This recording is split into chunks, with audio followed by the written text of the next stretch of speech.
নমস্কার বন্ধুরা, আবারও নিয়ে এসেছি দারুণ একটি রেসিপি। সেটি হলো পুঁটি মাছ ভাপা।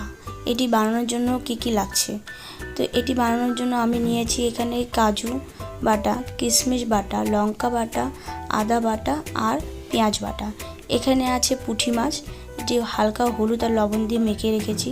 এখানে কড়াই আমি গরম করেছি। এখানে পুঁটি মাছে দিয়ে দিচ্ছি পেঁয়াজ বাটা, সাথে দিচ্ছি লঙ্কা বাটা আর কাজু বাটা, কিশমিশ বাটা আর আদা বাটা দিয়ে ভালো করে মেখে নিচ্ছি। মাখানো হয়ে গেলে দিব আমি হলুদ, লবণ, লঙ্কার গুঁড়ো আর জিরের গুঁড়ো। ভালো করে একটু নেড়ে চেড়ে দিয়ে দিচ্ছি আমি তেল, সামান্য তেল দিয়ে ভালো করে মেখে নিব। আমার মাখানো হয়ে গেছে।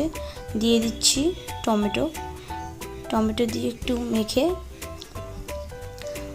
কড়াই গরম আছে, কড়াইতে আমি দিয়ে দিচ্ছি, দিয়ে ভালো করে নেড়ে ঢাকা দিয়ে দিচ্ছি।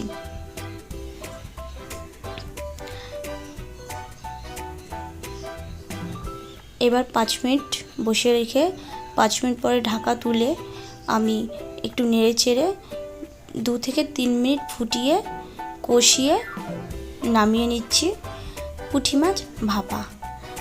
দেখুন কিভাবে বানিয়েছি, এইভাবে বানিয়ে খাবেন, দারুণ খেতে। ভালো লাগলে অবশ্যই বলবেন ভালো হয়েছে কিনা। আর দিচ্ছি সামান্য ধনেপাতা। তো কেমন লাগলো তোমাদের কমেন্ট করে অবশ্যই বলবেন। তো আজকের জন্য এইটুকুই, টাটা।